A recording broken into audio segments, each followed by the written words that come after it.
kuna njia gani wewe? Maana njia ambayo tuko nayo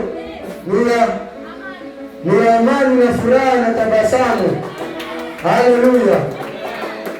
So ninamshukuru Mungu kwa kipindi hiki tunapoenda kufungulisha ibada hii rasmi. So ningependa kabidhi kipindi hiki kwa Mungu. Asante Mungu Baba, Mungu Mwana, Mungu Roho Mtakatifu. Tunakushukuru ewe Mfalme uliyeumba mbingu na nchi. Baba, tumekuona Bwana katika Jumapili iliyopita ewe Mfalme. Mungu wangu, tumekusanyika tena Bwana asubuhi ya leo tukiwa Bwana mwili wa afya. Tunakuregeshea sifa na shukrani ewe Mungu kwa ule ulinzi Bwana uliotulinda. Umelinda watoto wetu Yesu, ukalinda wazazi wetu Masia, ukalinda wanafunzi wote Bwana, hata ukapigania nchi yetu ya Kenya Bwana. Tumekutana tena tukiwa na amani. Yesu, tazama Bwana, ninasogeza kipindi hiki Bwana mikononi mwako Yesu wangu. Wacha Bwana baraka ya baraka na kufanya ewe Mungu wangu. Tunakaribisha roho wako mahali hapa Bwana. Tunakaribisha mafuta yako ewe Yesu siku leo. Mungu wangu, usipunguke ndani ya hii madhabahu.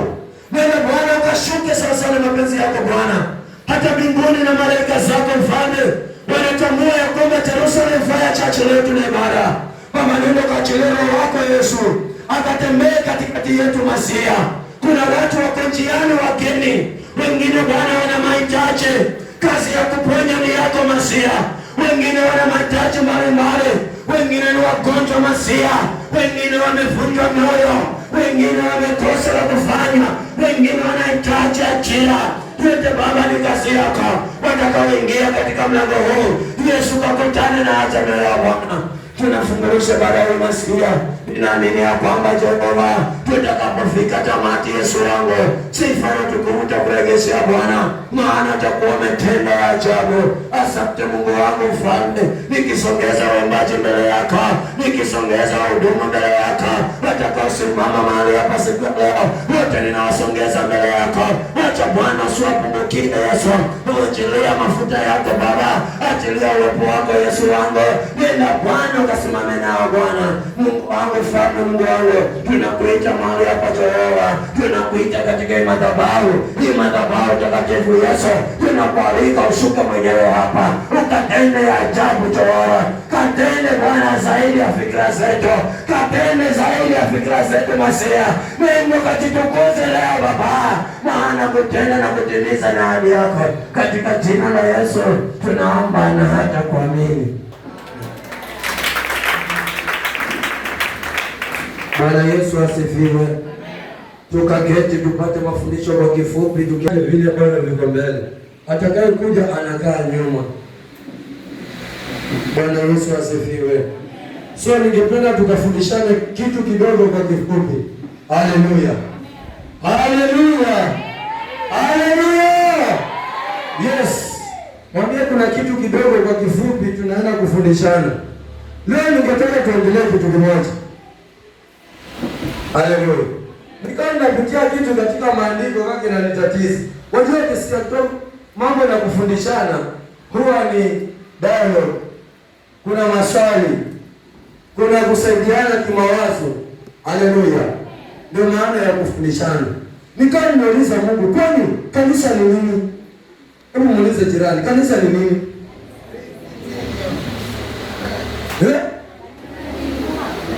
Kila mtu ajibu jibu mwenzako, kanisa ni nini? Watoto simamisha kawile wanaambia wamebwa nini? Mwambie jirani, kanisa ni nini akujibu? Amemwambia nini? Kanisa ni wewe mwenyewe. Na hii ni nini? Ni ngeni vizuri sana. Sasa kama kanisa ni wewe, ninapoingia katika kitabu cha Nehemia 4 kuanzia 1 mpaka 23, nimesikia pale kuna habari ambapo ukuta ulibomolewa, na baada ya kubomolewa Nehemia akarudi kwa Bwana, akaenda kuuliza Mungu, ukuta wangu umebomolewa, nifanye nini? Na alipokuwa akijenga ukuta Nehemia, kuna maadui walisimama wakaanza kumkashi kwa kazi ya kujenga ukuta. Kama wewe ni kanisa, nataka unijibu, ule ukuta uliobomolewa ilikuwa ni nini? Sio jengo lilibomolewa. Haya, kama ni jengo ndio lilibomolewa, hekalu ni nini? Kanisa ni nini? Kwa sababu nataka nipate jibu moja. Kanisa ni nini na ukuta ni nini? Turudi pale, kanisa ni nini? Wewe mwenyewe. Huu ukuta ambao ulibomolewa ni maana kwa ujenga, liko ni nini?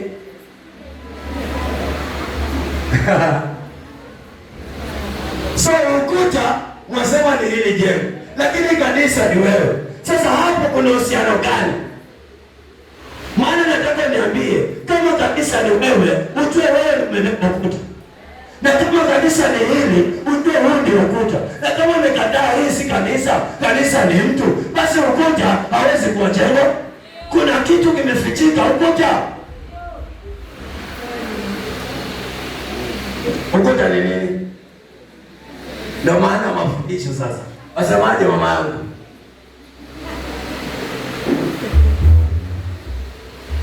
Ukuta ni mwili. Ndio mwili. Huyo anasema ukuta ndio mwili. Angapo nakubaliana naye. Ama nani ambaye anapiga mwingine? Tuko katika mafundisho. Majibu yote kwa mafundisho yako sawa. Mama yangu hapa. Ukuta ni imani yako. Ukuta ni imani. Bwana Yesu asifiwe. So, tuna hakika kabisa kwa kanisa ni hekalu. Na hivyo maana hata kwa maandiko naambiwa kanisa ni wewe. Wewe ndio hekalu. Lakini kama nina wasiwasi juu ya ukuta. Na hapo ndio mafundisho yanataka kuingie. Kidogo tu. Tujaribu kuelimishana mahali. Tutembee katika njia iliyo sawa. Kama mimi Alison ndo kanisa. Haleluya. Mimi ndo hekalu. Mimi Alison ndio ukuta.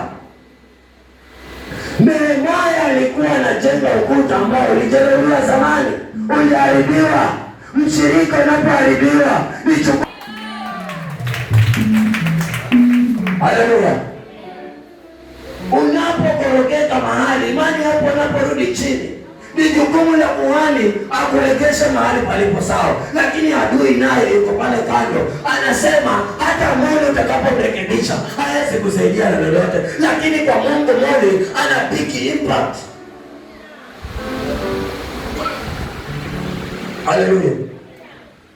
Haleluya. So kama wewe ni kanisa na kanisa lina ukuta na ukuta ndio unapigwa vita, nataka mniambie ni nani ambaye yuko hatarini hapa? Kati ya wewe, kati ya kuhani, ni nani yuko hatarini?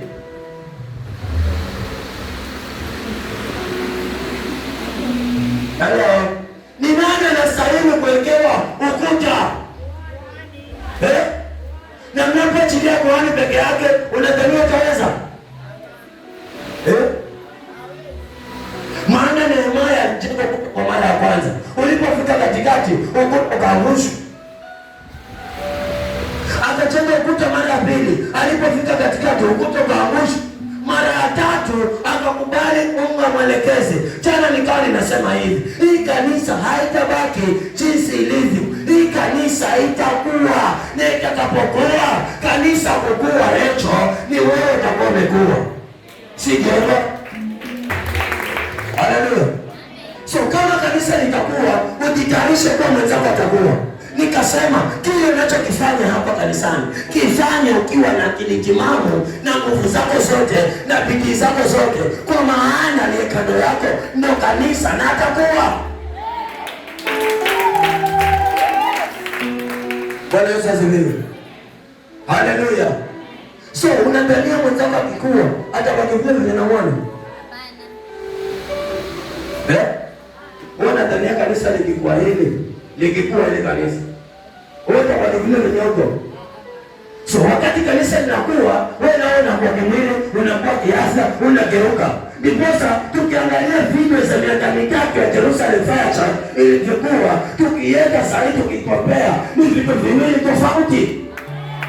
So tunaamini miaka miwili tano mbele, hata vinyonaona sasa kumeremeka, tutakuwa ni vitu viwili tofauti. Bwana Yesu asifiwe. Ndiposa nikarudi katika huduma jana, nikasema ya kwamba ukiwa mhubiri, shika microphone vizuri, omba Mungu wako, ujue unachokifanya ni nini hapa, kwa sababu Mungu akiwa enzini, akiona pengo hapa ndani, hilo pengo ataliziba na mtu, na wakati pengo hilo litazibwa, uache maneno. Jana niliongea sikuongea, walioko hapa niliongea sikuongea. Nikasema hata chansi ya kuchezea Bwana hapo, fanya ukiwa na akili timamu. Kuna kipindi utasema miaka 4 iliyopita mimi ndio nilikuwa kiongozi wa praise and worship, lakini kuna watu watakuwa wameshika usukani ambao wana hali ya kumwabudu Bwana.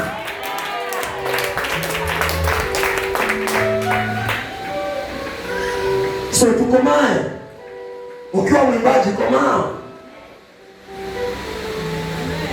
Praise and worship weka lala kwa kanisani, kisa hicho umekatalia microphone. Kuna mtu atakuja hapa kama mgeni, atulie, Mungu amnenee, aje shike mara moja tu ile basi. Na pesa mpokonya, maana ametuma na muonyesha kuwa yuko tayari kufanya huduma. Ukiwa mwanakwaya, zingatia nyimbo na kwaya. Mazoezi zingatia. Kwenda kujenda pale nje wa mama ukifika pale, mwenzako anatoa nyimbo 9 na zote zinajulikana. Kasauti kazuri kila mtu mtemba wewe. Kila saa mtemba wewe maimba ila juzi. Wewe unasema mimi kwa mwimbaji mzuri, nifanyaje? Unaanza chuchuchuchu. Ng'ang'ana saa hiyo ukipata nafasi, ng'ang'ana nayo. Hii kanisa inakuwa, hii kanisa inasonga. Ikisonga haitabaki jinsi ilivyo.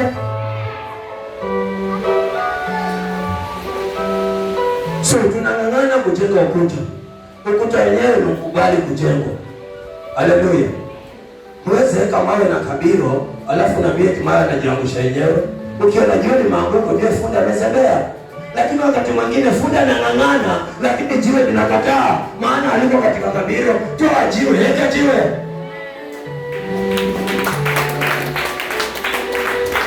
Nehemia kabidi atafute mbinu, akachukua watu akaweka nje. Kaeni nje. Wengine kaeni pembe hii. Mimi na watu kidogo nitabaki kanuni tukijenga ukuta. Nataka nikwambie, kuhani kuna vitu vingine ni vyake, vingine anahitaji support kutoka kwetu. Kuhani wewe ni lazima tumlinde, ni lazima tumpiganie, ni lazima tumfunike.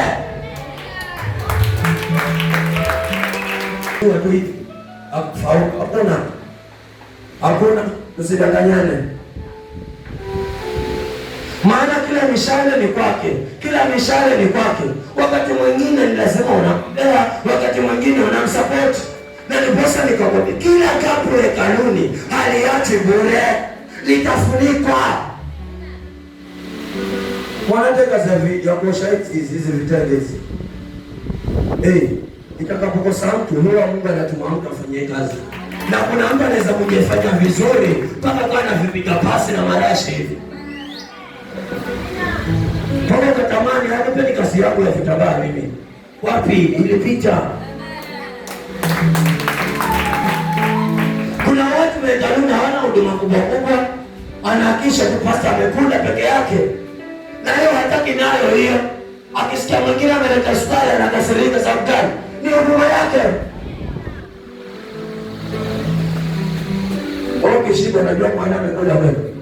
Ama nasema atakula na ujanja wake mbio. Ujanja gani?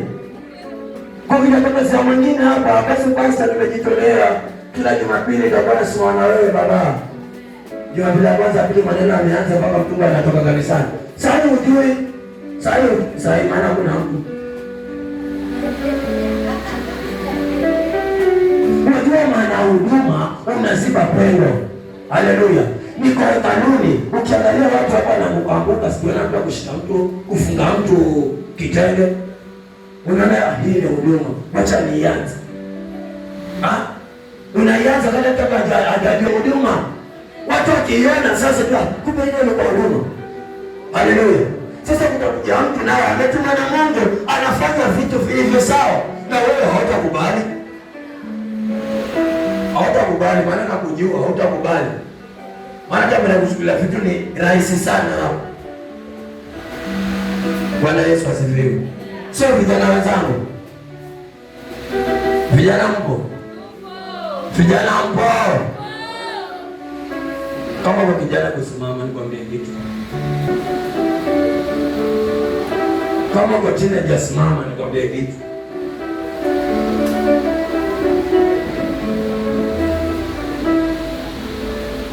Bwana Yesu asifiwe. Sasa Bwana Jerusalem, mkiangalia grupu si inatosha kabisa. Hii grupu inatosha sana, hii grupu iko sawa. Hao jamaa kujitoa, hii grupu inatosha. Sasa leo mnajua mnatosha, simwajua mnatosha kwa jamini.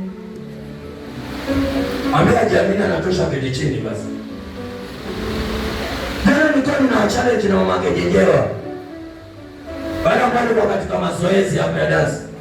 Mwanadamu kuna kijana bana fikale mama.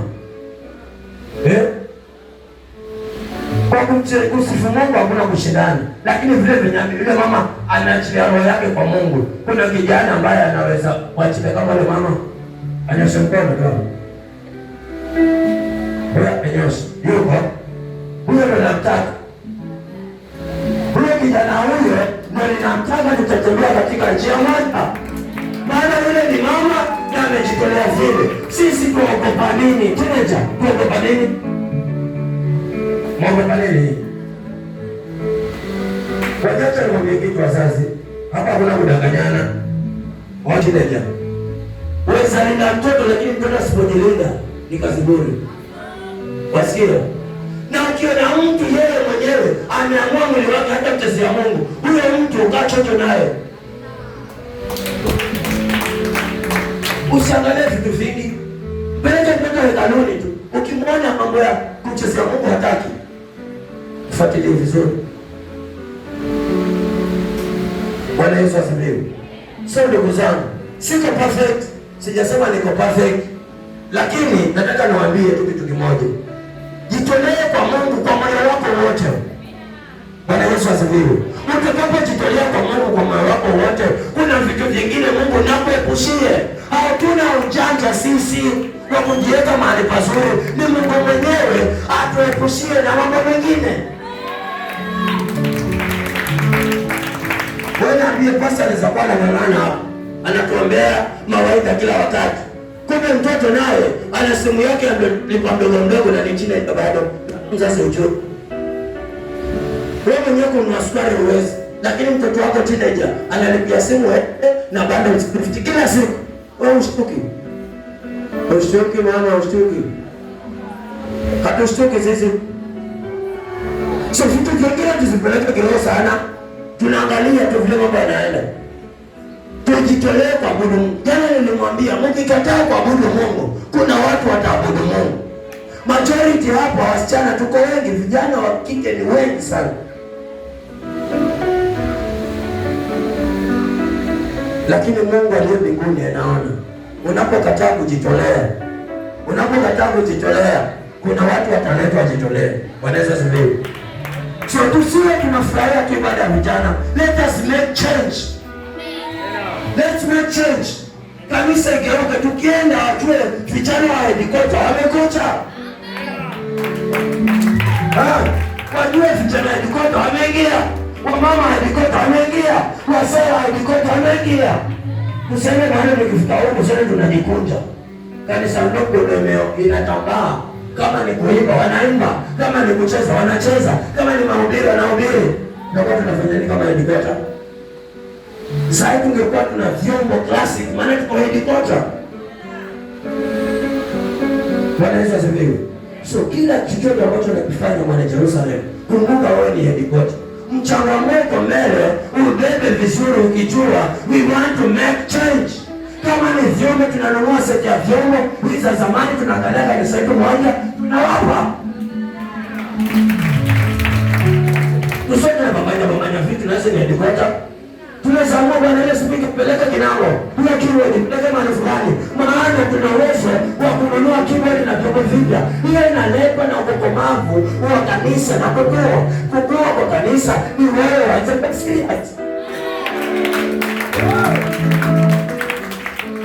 Nehemia alijenga ukuta, maana watu walikuwa wameamua. Je, tumeamua? Wangapi wameamua? Wangapi wameamua? Wangapi wameamua? Lazima watu waamue. Vitu vingine si lazima basi atupangie. Wale miradi inaendelea. Bwana Yesu asifiwe. So vijana tushikane mkono. Tena jana. Miaka miwili jana tutakuwa kwa vijana. Sindio? Hapo kisema mchezi. Bwana Yesu anabariki kwa vijana hivi. Bwana Yesu anabariki kwa vijana vile. Bwana yule pale anabariki kwa vile. Bwana anabariki kwa hivi kwa kitambo. Hakuna. So, let us make change. Tuwe serious. Chochote unachokifanya, kifanye ukiwa na idea unafanya nini. Sasa sawa? Tuketi. So, nikimalizia, wana Jerusalem tujipatisha. Tuonyeshe nini? Asiwe anajenga ukuta ambao ukuta unajiangusha wenyewe. Ni sawa? So, waimbaji karibuni madhabahuni, sengine kusimama.